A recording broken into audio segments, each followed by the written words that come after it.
This is episode 173 of the Beyond the Food Show, and today we're talking weight loss. Yep, I'm going there.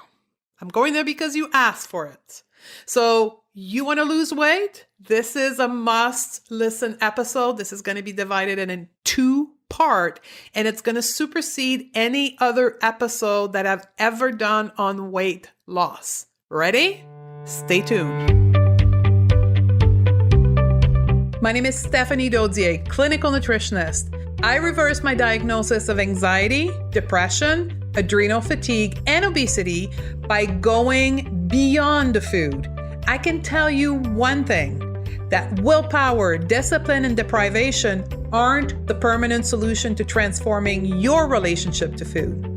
So how do you leave overeating, emotional eating, food craving, and binging behind you so you have the food freedom to achieve all of your goal and be happy now? As a top 25 alternative health podcast in the world, this is the Beyond the Food Show. This is a great moment. I wouldn't be any happier right now if I was skinnier, if my body looked different. It's truly been a beautiful process. This has been life-changing, and I am really grateful that I didn't wait another year. If you think that you're going to come into this and lose 20 pounds and eat perfectly for the rest of your life, then it's the wrong thing.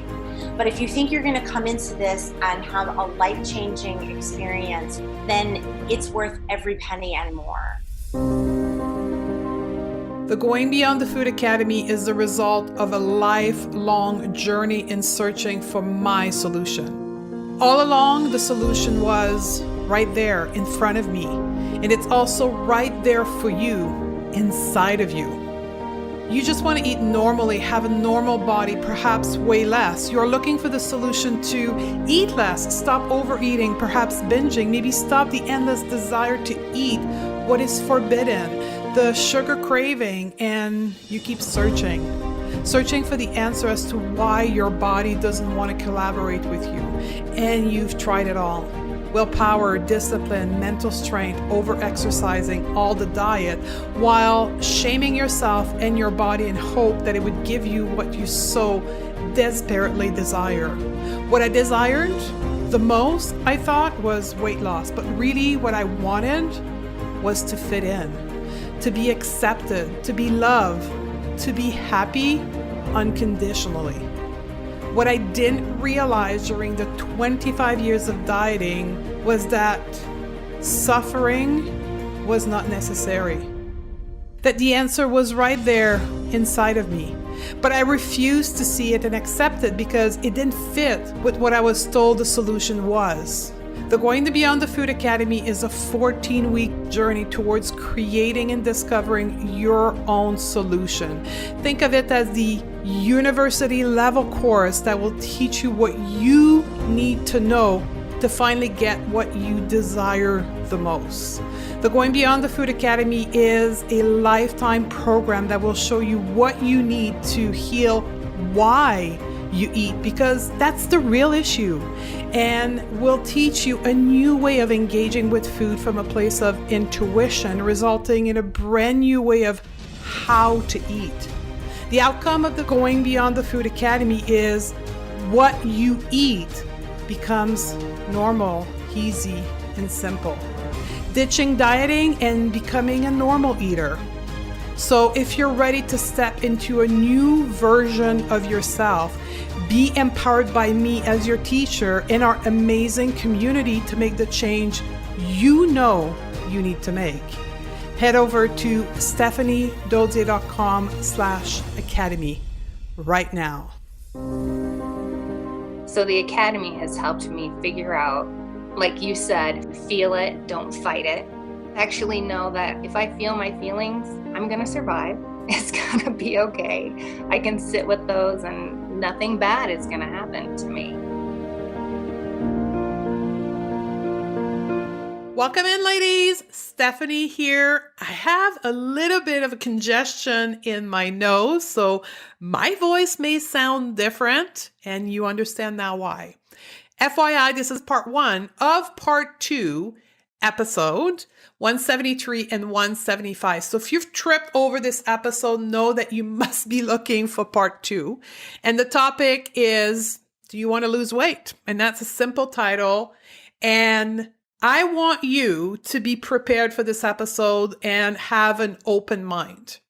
So let me put this out there right now. If you are a first-time listener to the podcast and you have come onto this episode with the desire to lose weight and want to hear about the latest diet, the latest fasting technique, or the macro count, or any kind of restriction or food guidance or exercise guidance, this is not what you're going to get.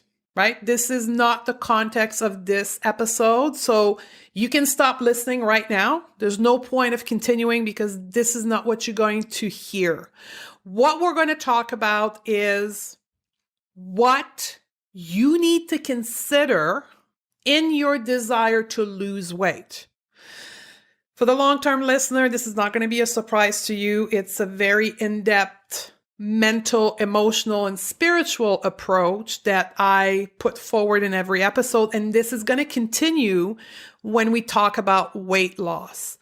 I have done a lot of learning, a lot of research, a lot of introspection, and this is my latest point of view on weight loss that we're going to dissect in the course of the next 2 episodes.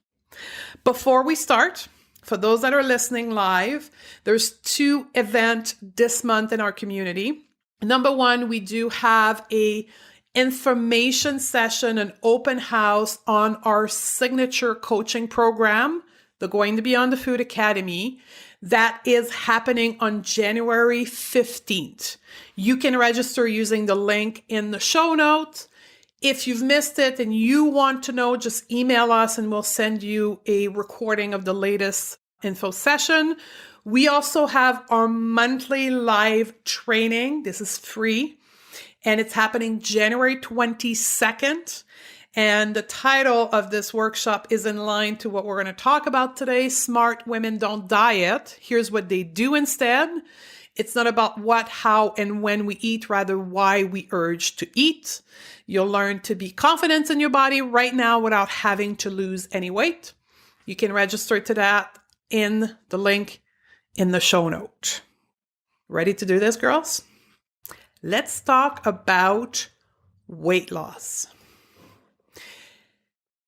If you've ever wanted to lose weight, if you have gone through a weight loss journey before, if you're considering a weight loss journey, this episode is for you. I'm going to level up on the fundamental point here before we go further. No one wakes up one morning wanting to be fat, wanting to carry extra weight, or not be able to lose weight.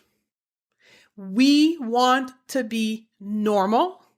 That is a basic, intrinsic human need. On the pyramid of Maslow, being accepted by our tribe is a fundamental need. Our tribe is the community we live in, our partner, our friends, society, workplaces. We want to be accepted. And part of this acceptation we associate with our weight, our body image.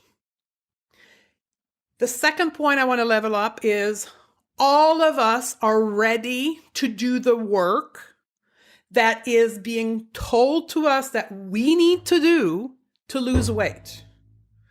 I don't believe in willpower. I don't believe in being broken or self-discipline. You have to park that aside as you're listening to this podcast. You want to do the work, yet it's not working. For most of us in this community, this desire to be, quote, normal weight, end of quote. I don't believe in normal weight, but that's how we language it. This desire to be normal weight has gone 2 ways. We did lose weight at some point in the past, but it didn't stick. So we're back at it again on the wagon. Or another portion of our community is we've not yet attempted to lose weight because we're so afraid of change and or failure that we are, quote, stuck. That's the main two group of this community. And the question to be asked is, why is it that we can't achieve and do what we desire so badly? That is the question we're going to answer throughout this podcast and podcast 175. The truth is, so two part of our mind, conscious and subconscious. At a conscious level, you want to lose weight.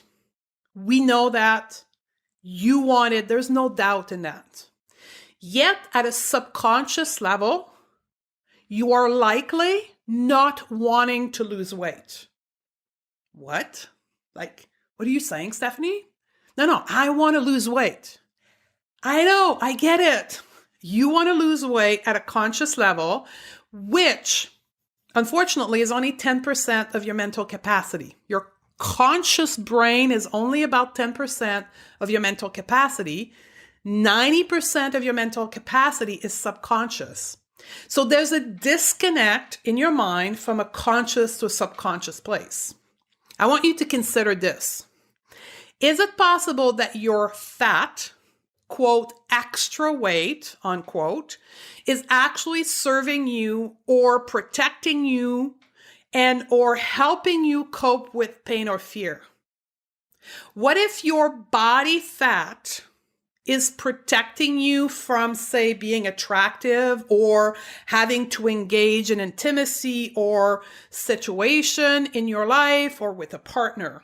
What if you find a relief in food, in overeating, in binging from pain, fear, stress in your life? What if your, quote, size is making you feel safe somehow? Is that the reason why subconsciously you are not able or not want to lose weight? There is something holding you back from doing what you were told to do to lose weight. Self-sabotage is that behavior happens for a reason. And no, it's not because you're broken. It's not because you don't have enough self-discipline or willpower. This is all BS. I know there's children listening. I'm not going to use other language, but trust me, I wish I could. Self-sabotage happens because we want to stay safe in our current state, what I call my comfort zone, and we want to avoid a potential threat in the uncomfortable zone that the state of being thinner, losing fat would bring forward. That is why we self-sabotage. Self-sabotage resides within your subconscious mind. All of this mechanic doesn't happen consciously. It's all of a background tape that's playing in the back of your head, in that subconscious mind. Accessing your subconscious mind and uncovering why you feel unsafe, changing habits, taking care of yourself, or losing weight is key to prevent having to white knuckle your way through temporary results, which the vast majority of you listening have done before. You've dieted, you've worked hard, and you got result, but for a short term. Could be a year, 2 years, 3 years, maximum 5 years. That's where the stats are. 95% of people that have lost weight will regain it all within 1 to 5 years. So you're not alone. So understanding that the reason why you can't achieve your goal is because it's buried in your subconscious mind, accessing that part of your mind and accessing why you feel unsafe is essential in finding your way that is going to work for you to lose weight. Now, this is what we do in my work. Going beyond the food is exactly that, is uncovering why you feel unsafe, accessing your subconscious mind, learning to cope with your emotion. All of that technique of that subconscious behavior, that behavioral pattern around food is within all of our program. If you want a flavor of it, if you want to get a couple of basic skills around that, the first thing I would get you to do is to listen to our free audio training. The link to that will be in the show note, and it talks about those subconscious reasons why we are being engaged in eating behavior that aren't aligned to where we want to be. The other piece around this subconscious nature of why we're holding on to weight or not changing the habits or taking care of ourselves that will lead to a potential, and we'll talk about that, potential weight loss, is also because the information we are being served as far as how to lose the weight and why we should want to lose weight is false. And I've talked about that number of times on previous podcasts.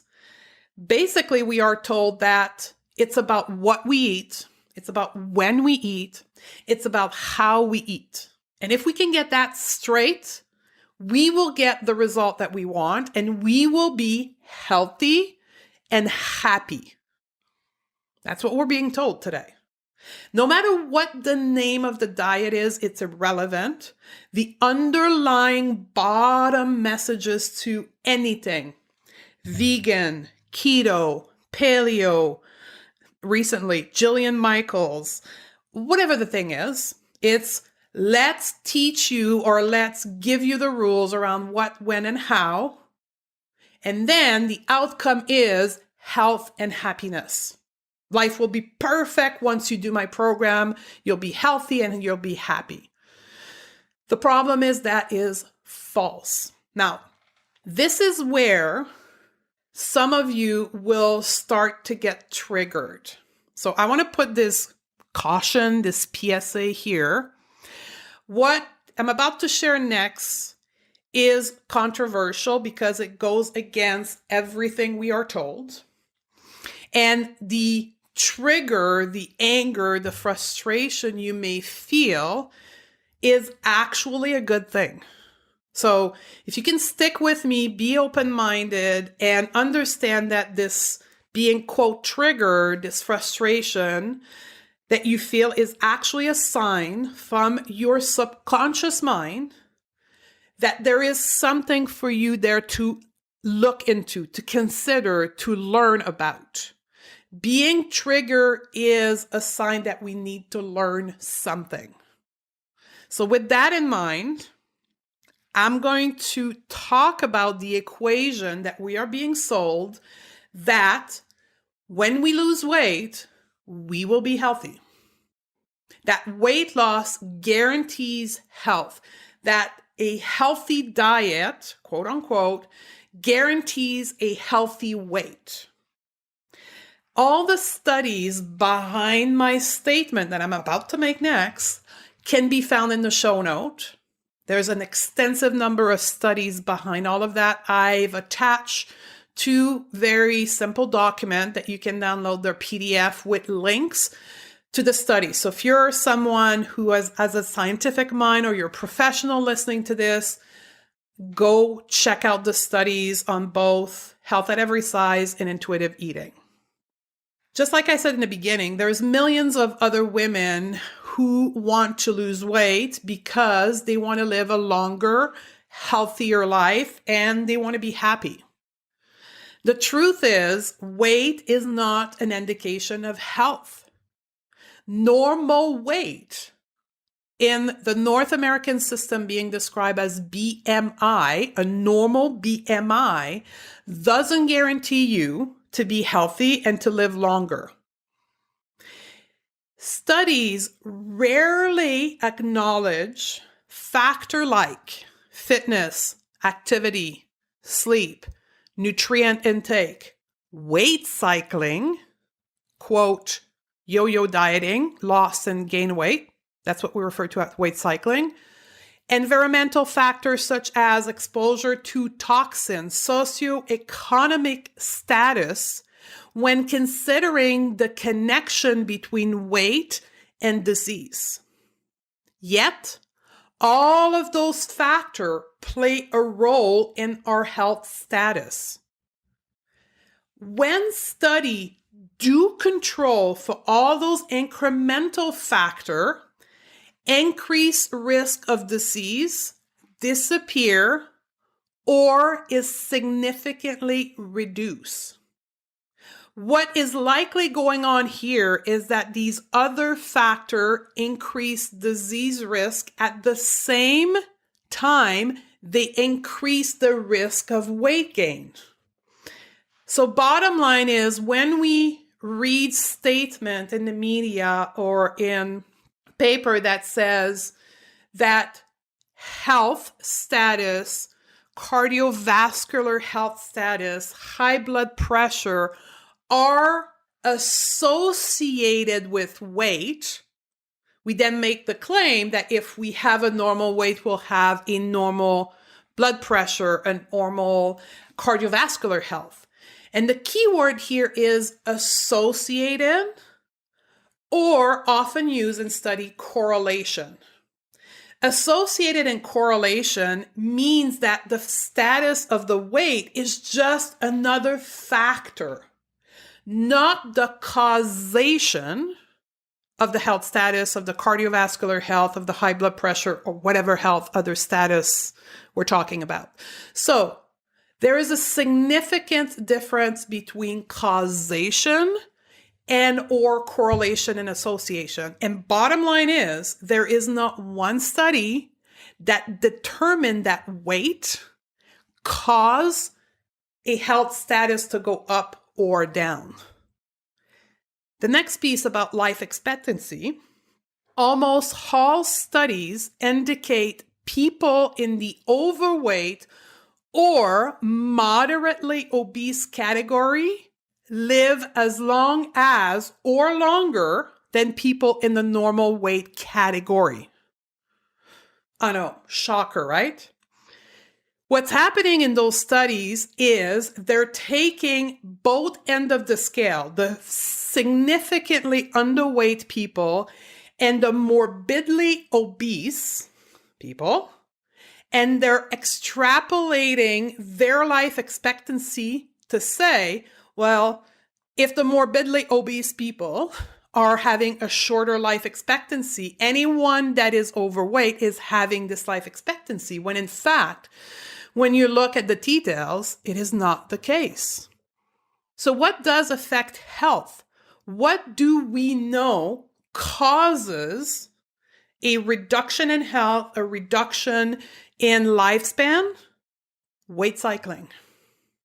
Weight cycling, which is going up and down in weight, most often achieved by diets, is associated with a higher risk of death. Also, many studies show that dieting is a strong predicator of future weight gain.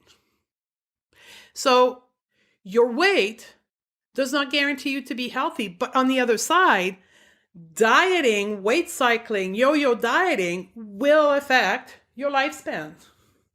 It is an association with people that have a shorter life. Why? Because going up and down in weight is traumatic to your body. Now, I'm not arguing that we encourage weight gain in order to improve health, or that body weight is irrelevant to health. It is clear that the threat posed by our weight has been exaggerated, and that the benefit of weight loss has been misinterpreted and again exaggerated at both extreme body weight and affects health. But the vast majority of us fall in the middle.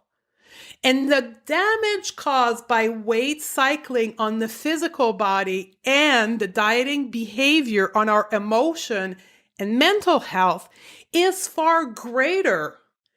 and has a bigger long-term impact on our behavior, therefore in our health. Dieting has caused many of us in this community extensive collateral damage. Vast amount of stress due to food and body preoccupation, self-hatred, weight cycling, weight discrimination, poor health, and in some cases, eating disorder. The truth is that humans are naturally wired to maintain healthy weight. Now, what is healthy to you, what is healthy to me, what is healthy to the person next to you is vastly different. And there is a metabolic process called set point. Set point is what your body does to maintain this healthy weight, therefore ensure our survival. Our body believes through the set point mechanism that our weight will ensure our survival. The more we try to manipulate this human mechanism, this human metabolism through forced weight loss and dieting, the further we actually ever get to the exact goal of health. Because we're putting the body through, we're trying to white knuckle our way through a lower weight that the body believes to be healthy based on our life circumstance and all the factor we talked about earlier. We're trying to white knuckle to beat our body up into a place that is not natural for us at this time in our life. Here's the trick. The further length of time in which we have attempted to do that, therefore dieting and weight loss strategy, the more our set point is affected. The more you cycle up and down, the more your set point is dysregulated and likely keeping extra fat on your body to protect you from all the trauma around weight loss, dieting, and body shaming and mental and emotional health, or in some cases, not keeping fat at all, throwing you in the underweight category. Now, this category tends to not be my listener, but that's also the case for them. So let's not judge either one as good or bad. It's the same mechanism for those people. So when our body feels unsafe, it will do everything that it can to keep you safe and allow you to survive.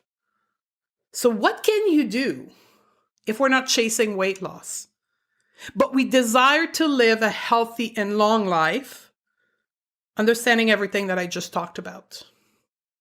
What we do is we chase health instead of weight loss.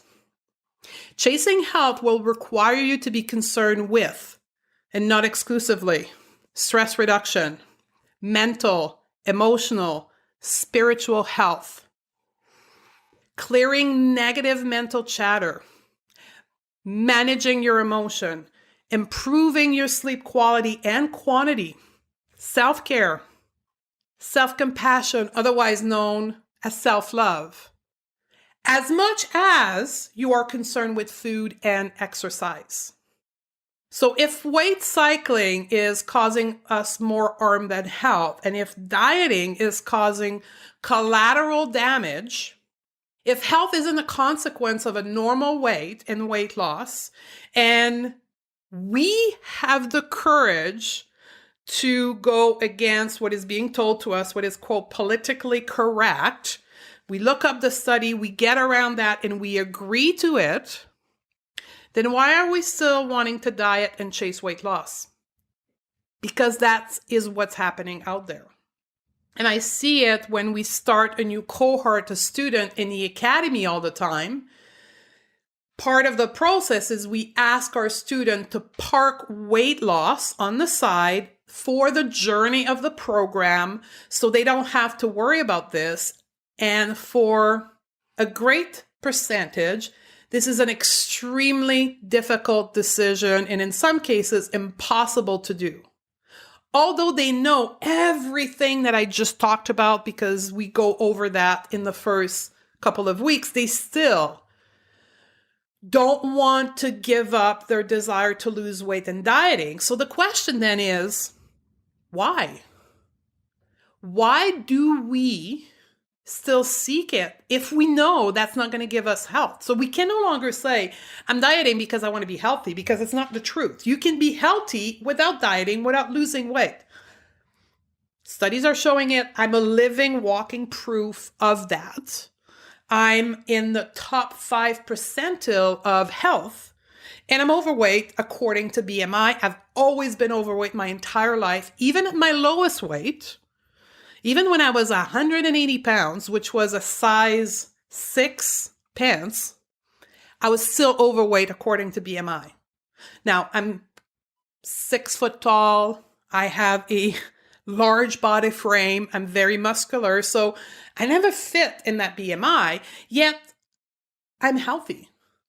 So to ask this question of you right now, I'm not expecting an answer right away, because it does require a lot of self-reflection, and it requires us to be abruptly honest with ourselves in understanding our desire to lose weight and where does it come from. Here's the answer that most women that I came up with, that society teaches us. That a thinner body equals happiness. From an early age, we've been taught to despise fat. Our culture tells us that the size of our body defines our merits as a person. This message is intensely communicated daily to us via marketing, via social media, supermodel, beauty industry. Yet every culture has its own standard of beauty, which has changed dramatically over time. Beauty standard actually is a reflection of the political and economic interests at the time. In first world country, North America more precisely, thinness first came to vogue in 1830. Before that, the female body was never thin. It was round. It had a belly. It had breasts. It had butt. It had thighs. But in 1830, with the advance of publishing drawing in magazine and the beginning of print paper and the beginning of what we call the retail industry and the marketing technique, it came to be that what was desired was a thin body. The truth is, your physical body doesn't represent you, your core self. There are many other important things beyond your body. Example, you could be a compassionate person, an intelligent person, an articulate, a creative. You have many other qualities than just your body. Your body doesn't define you. Yet, we give it that power. We choose to obey by those current rules that said that we should all desire a thin body. And then when we get there, we're going to look like the model in the marketing and social media. We're going to be happy and we're going to have everything that we've ever wanted. Here's the truth. This power is a choice, because we now understand that being thin does not mean healthy. So then we are simply left with this belief that thinness equals happiness, that the aesthetic is the most important aspect of who we are. And the weight loss in the diet industry thrives on that power that we choose to engage into.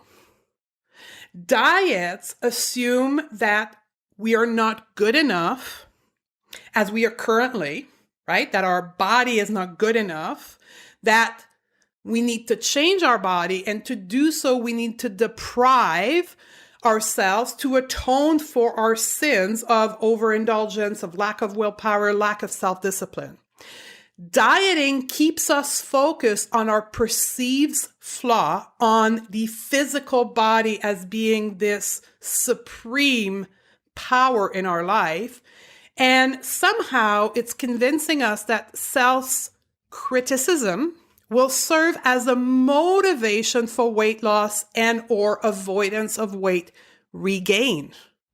Dieting teaches to discard internal cue, what we call in our world intuition, and instead rely on external cue.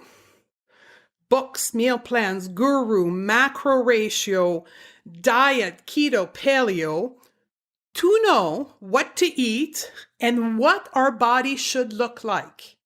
The diet industry relies on this powerful consequence to keep us hooked on their product, service, and the belief that thinness equals happiness. The longer you've been dieting, the deeper this diet mindset is encoded in your mind, in your body. Dieting teaches us to live in a state of fear. The act of dieting is the primary cause of distorted relationship to food. So if you're struggling with overeating, emotional eating, binging, it is because of the state of fear that you live in and because it was taught to you by dieting. And it causes stress and cruel inner dialogue and a ton of body shaming. Dieting causes a lot of mental and emotional pain, yet it's optional. Because you can be healthy, you can be happy without being thin. By design, diet gives rise to perfectionism and promote this superhuman expectation. And with time, this part of our personality that comes from dieting seeps through our entire life. That's why we see women above 40 in our academy that have this hardcore all or nothing mindset, paired with this desire to overperform. They're overworking, they're overgiving, they're over people pleaser because of this perfectionism that dieting has taught them. What is the solution? Accepting your body while you're focusing on chasing health. And again, health doesn't equal weight. Weight is part of the determining factor of health among many others. In our world, we teach something called body neutrality, which is the safe bridge between what dieting has taught us, which is body shaming as a mean of motivation, and what we're currently seeing in society, which is body positivity. Body neutrality is that gap between the two. It's a mindfulness approach to healing body image that creates acceptance for what is. Accepting your body while chasing your health will free you of the mental and emotional suffering of body hatred and lead you to make happier and healthier choices. And again, there is data and science supporting this. Because for many of you, the thought of accepting your body leads you to a place of even more suffering, when in fact, when you do it, and anyone who has done the process of accepting their body can testify to that, you feel so much better and are making healthier choices. The study that will be linked in the show note was published in the Journal of Obesity and found that there was no link between body weight and the way we feel about ourselves, meaning that we can feel confident at any weight. Yet, the findings showed a link between how we feel about ourselves and the activity we engage with. Meaning, the better we feel about our body, the more likely we are to take care of our body by eating well, by being active, by cleaning up our relationship, environmental exposure to toxin, and so forth and so forth and so forth. You will make healthier, more consistent decision if you accept your body and you're not in a constant state of suffering. Love always wins. No matter which spiritual belief you hold, the commonality between all religion is love. Why would it be different with the way we engage with our body? Why would we need pain, suffering, and fear to have a healthy body? Why would that be? That's what the diet and the weight loss industry thrives on, when in fact, what wins is love. So how does one person focus on our health while accepting our body? What do we need to do to, again, chase our health with multitude of factors while accepting our body? What does that look like? That's what we're going to talk about in part 2. I know I'm cutting you right now to that action part of it, but I want you to reflect on everything that I just talked about. Because if you don't, you will not be able to appreciate the solution in part 2. What we talked about right now is all about mindset, perspective, and education. So here's a couple steps for you. I want you right now to, if you've understood everything that I just talked about, cool, go check the material in the show note and do some journaling, some intuitive writing, some reflection. If this whole thing is like mind-blowing, then re-listen to this episode a second and a third time till it starts to make sense. Then go read the documentation in the show note and reflect and ask yourself the deep question, why am I chasing weight loss? And then we'll come back in part 2 in show 175 with the reflection that you've done, and also with what can we do to chase health without having to shame our body. If you want to share with me your thoughts on social media, Instagram or Facebook, I'll be happy and very passionately engaging into your answer. Just a reminder that our coaching program, our Going Beyond the Food Academy, is now open for registration. So if you've listened to this podcast and you say, oh my God, that's what I kind of thought for myself, I don't know how to get there, come over, check us out. The link is in the show note. You can also come to our information session, but that's what we do.